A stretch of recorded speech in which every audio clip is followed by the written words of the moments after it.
Alright, this is going to be how to replace 700 R4 automatic transmission in General Motors pickup truck.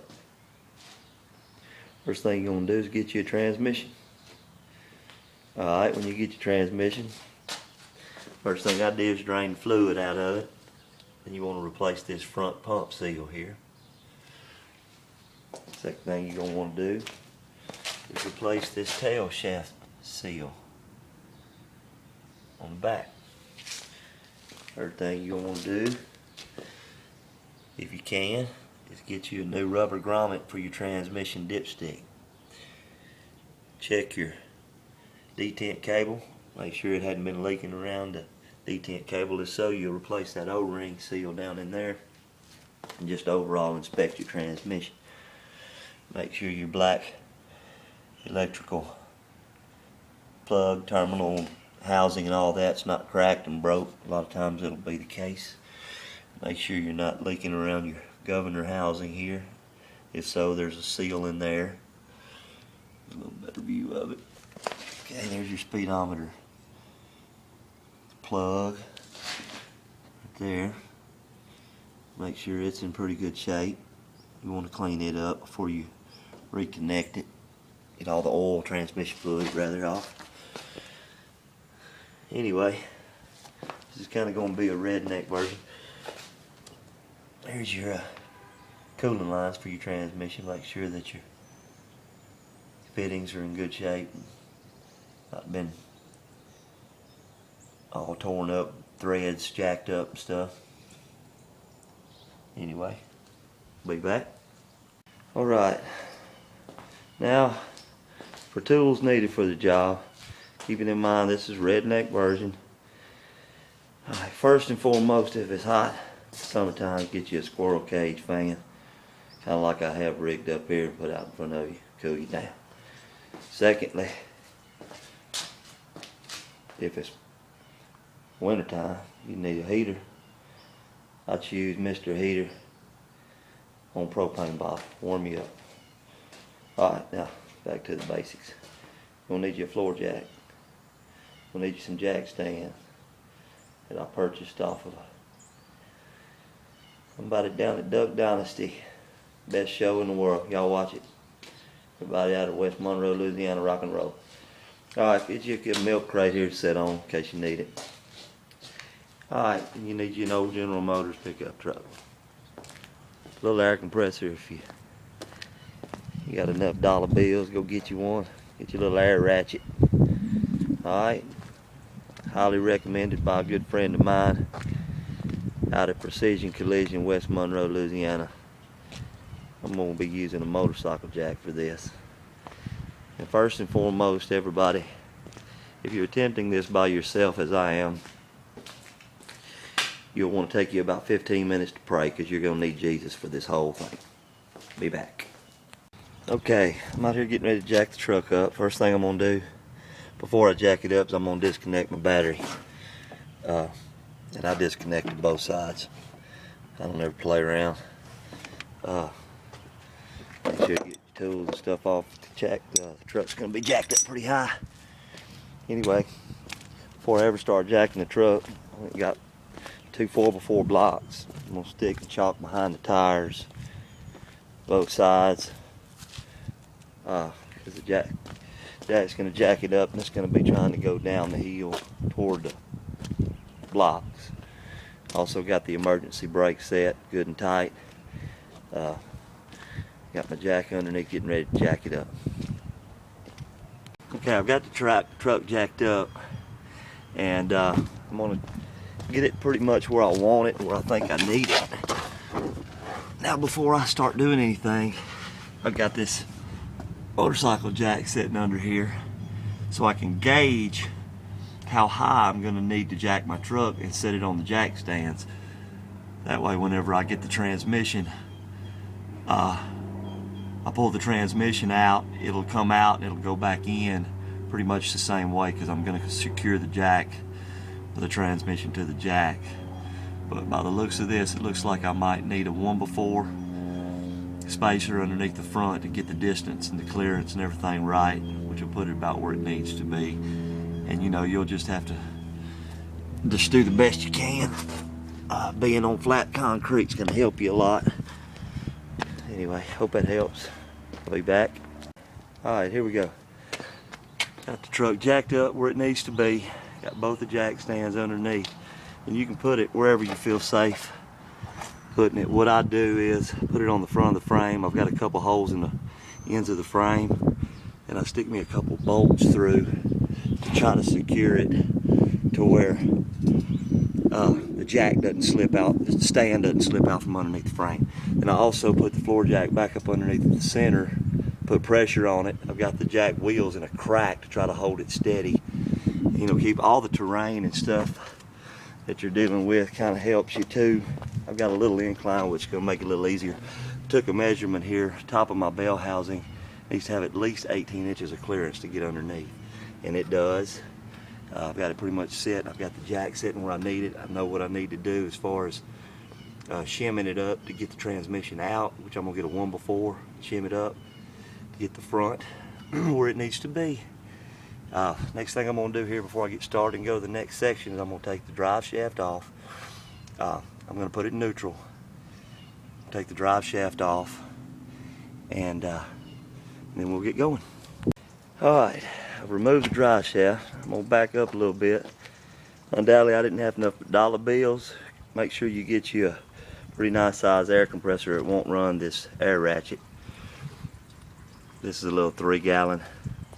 You're going to have you a bigger, probably at least a 10-gallon or better, because it won't hold up.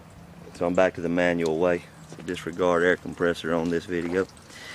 Anyway, drop the drive shaft. Check out your U-joint on the back and the front really. Put back here on the U-joint. If you want to replace it, go ahead. If it's in good shape, I know I've replaced these last year or a year and a half ago. But before I put it back in, I'm going to put some grease. I'm going to clean it up, put some grease in it, and make sure that it's good and lubricated. Underneath here, I've got a little differential leak going on. Normally you want to replace your seal in the front of that differential. Get it all right. But like I said, redneck and poor boy ways. I've got a drain pan under there catching that transmission fluid from the tail shaft housing. You can drain your fluid if you want to before you take the old one out, but I'm not gonna. I'm just gonna let it drain what it drains and let it fall out of there. Anyway, we'll be back. After you disconnect your battery, please make sure to disconnect your detent cable from up top. It's mounted beside the throttle body right there. Either a pair of channel locks upside down or a flat tip screwdriver to push the little keeper clips on either side and just push it back. Then you'll have to feed it through and down, and then also you'll have to feed your new one up back behind the motor in between the firewall and feed it back through that hole right there. But after the battery, make sure to disconnect that. Now from underneath, you're going to disconnect your shift linkage here. Should have a cotter key or something in the end, some type of keeper. You want to disconnect your speedometer. You want to disconnect your both electrical on the left side of the transmission. It's all your shifting electronics in there. That plug has to be disconnected, that plug has to be disconnected. And then next thing I'm going to do is take this cross member off right here.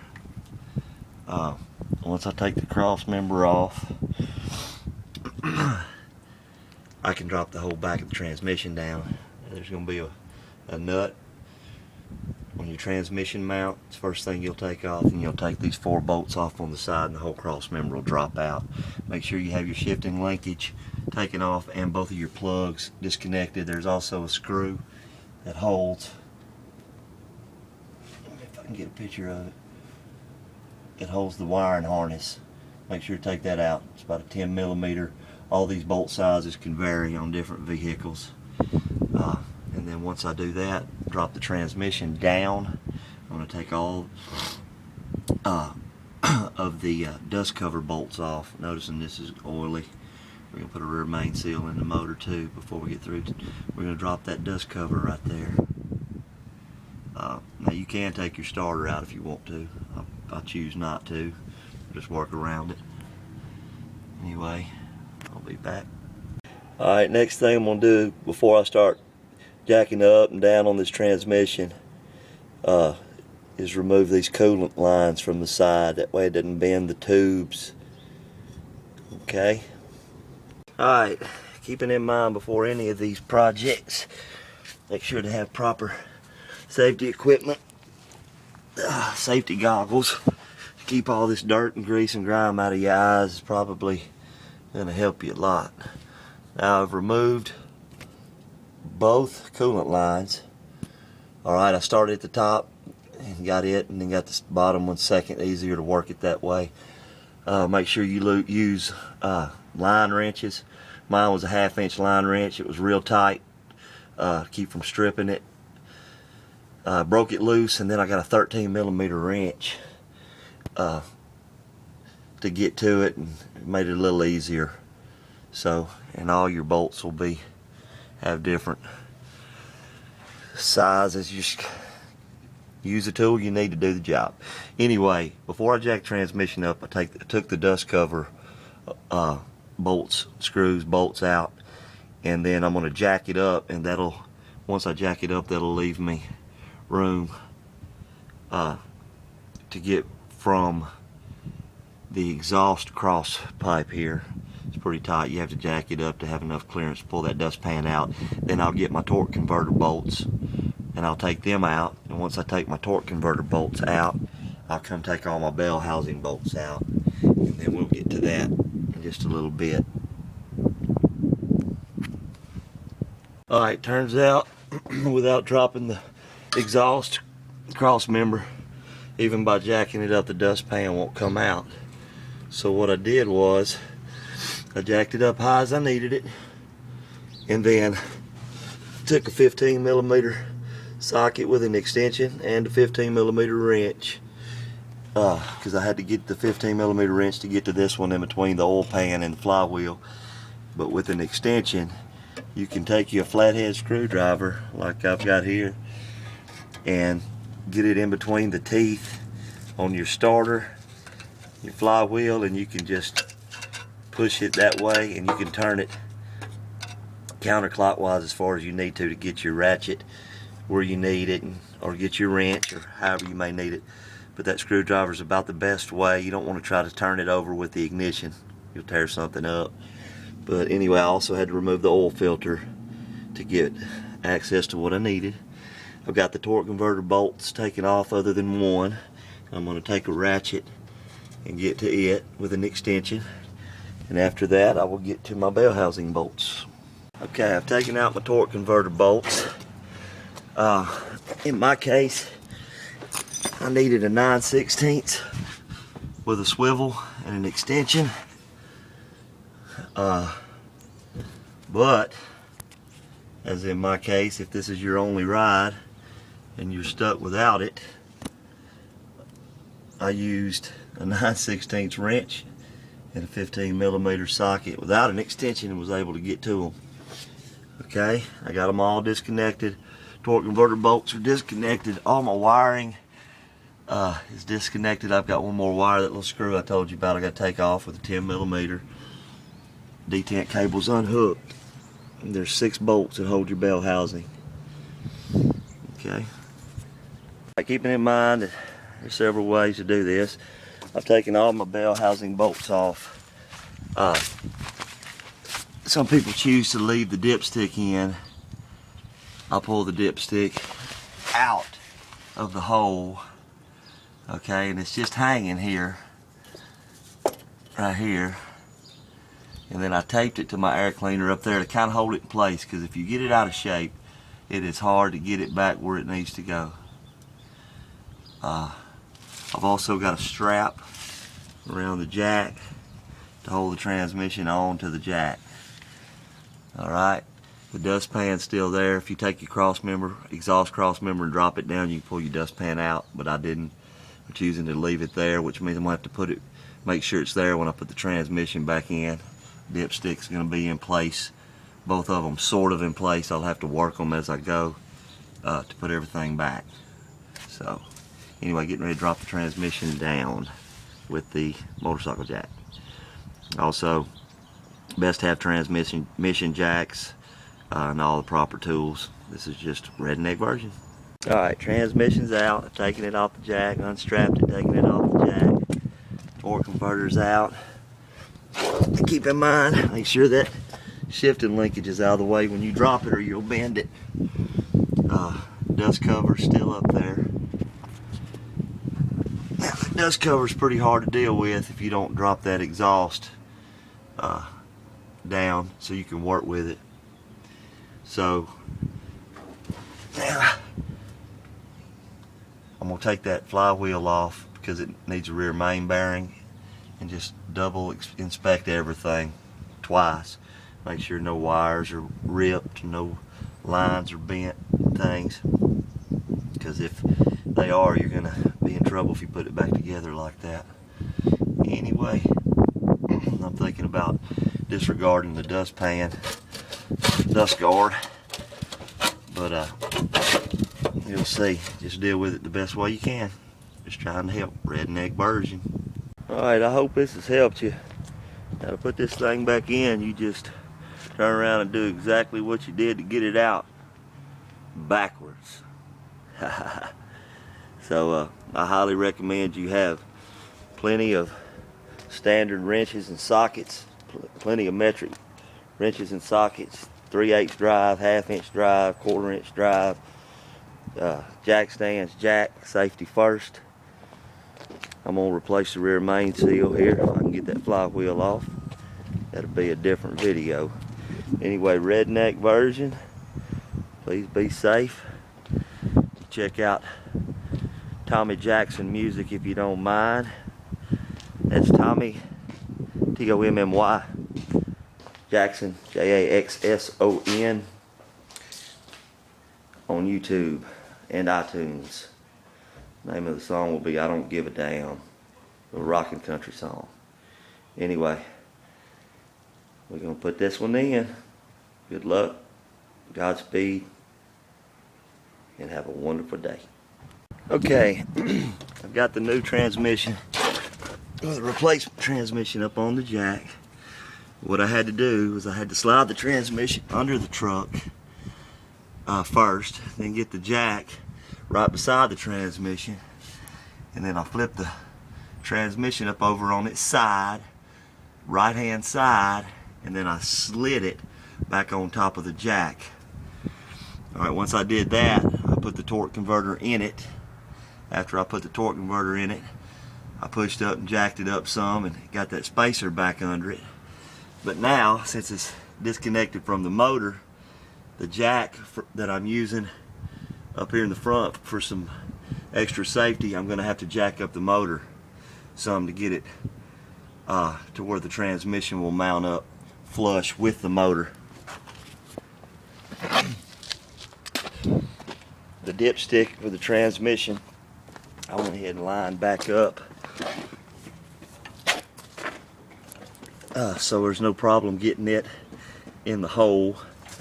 And I'm going to ease the jack down. I'm going to put it back there on the oil pan. Kind of hard to do this video at the same time. I needed to come up about 3/4 of an inch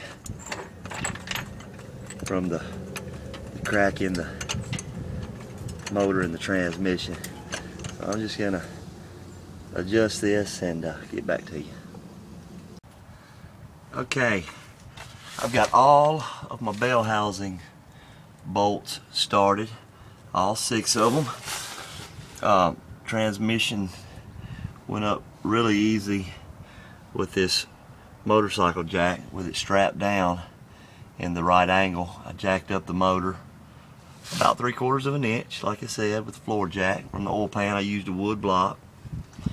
I got the dipstick stabbed back in the hole, not all the way down yet, but it's there where it can go. The bottom coolant line will be put on after I get the jack secure, but it's real close to where it goes. The upper one is too. So other than that, we're looking pretty good. We're gonna tighten all of our bell housing bolts, then we're gonna tighten all of our torque converter bolts. I discarded the dust guard. I've run many Chevrolets without them. Some people won't run them without them, but I will. It's an old beater work truck, so redneck version. We'll see you in a minute. Alright, got all my bell housing bolts tight. Took my strap off my jack. Next thing I'm gonna do is put the cross member back up there. And in order to do that, I'm gonna jack the transmission up. I'm gonna slide the cross member back up underneath it. I'm gonna reattach the linkage and the plugs and everything on the left hand side. Then I'm also, before I have put any of these bolts in, other than the torque converter bolts, but all the bell housing bolts I sprayed with WD-40, so they went in real easy. Anyway, I'm gonna put the cross member in. Once I get all that on, I'll put the torque converter bolts back on, and I'll hook the drive shaft back up and fill it up with the fluids. I'm not going to put a filter in just yet. I'm going to run some transmission fluid through it first, and then I'll drain it and service the transmission filter later. But anyway, be back in a minute. I hope this is helping. Okay, got my cross member up there. Bolts tight. I got my dipstick tube secured to the motor up there. You'll make sure to get that bolt, that top bolt in your dipstick tube to hold it up against your motor. Anyway, it'll be that top one on the right. Alright, next thing I'm going to do is put my torque converter bolts back in. They're not in here. I'm going to put my coolant lines back on. I'm going to put my bottom on first, top on last. Then after I do that, I'm going to go back and reconnect my drive shaft up here. Alright. And once again, redneck version.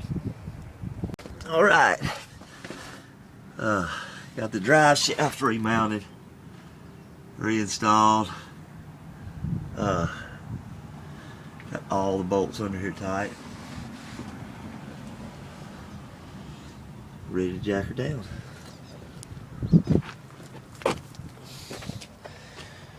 Alright. I'm going to jack it up under here in the center. Pull my jack stands out from under it. Once I jack it down, I'm going to come reinstall my detent cable right here. Once I reinstall my detent cable, I'm going to reconnect my battery. After I reconnect my battery, I'm going to add the proper level of transmission fluid, which will be a Dextron and this model General Motors product. And anyway, after that, it should be good to go. It should roll. Now this is a video on how to replace your Chevy pickup transmission 700R4 by yourself. Broke down shoulders, back, neck. It can be done. Redneck version.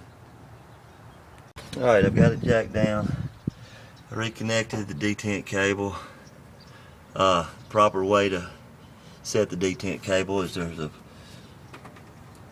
a plunger, metal plunger. Just trying to get a picture of it. Underneath there, that bracket you push with a screwdriver. Then you push this all the way in, almost as far as it'll go. Then you get inside and you stomp the gas to the floor to adjust it out to where it goes. You can manually set it with your hand and a screwdriver up here, but supposed to do is push the gas and get it adjusted. I'm gonna hook the battery and put the proper fluid levels in, and should be pretty close to ready to go. All right, last of it. Got the transmission in, got all the fluid levels properly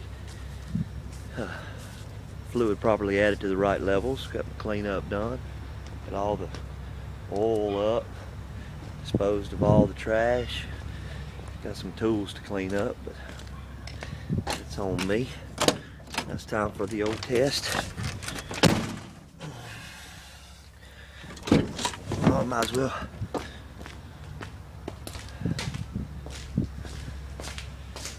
Remember,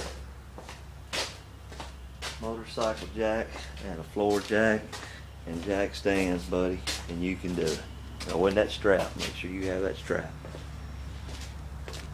Alright, we're gonna do the old test of Mongo.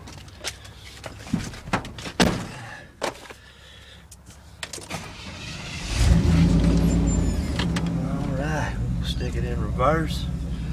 Well, she's backing up pretty good.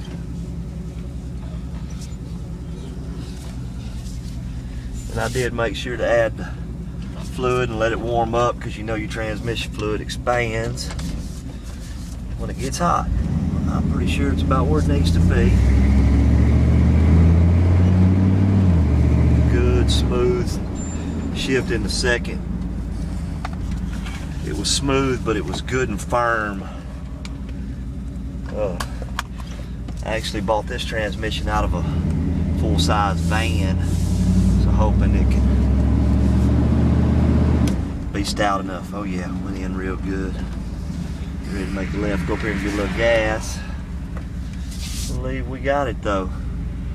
Always be real careful about not pulling out into traffic whenever you just put a transmission in, because you don't know if it's going to shift or if it's not going to shift. So we're going to make sure all the traffic's gone. Sorry for the inconvenience of your time. We're going to get a little gas and listen good. Good smooth. 3, that's number 3. Don't have enough time to get to number 4, but we'll get it out on the highway a little bit later. But if all else is good to go, we should be good to go. We're going to get a little gas up here at the neighborhood handy mart, and once again, this is a how-to video on installing an automatic transmission in Chevrolet pickup truck or General Motors product, however you want to look at it.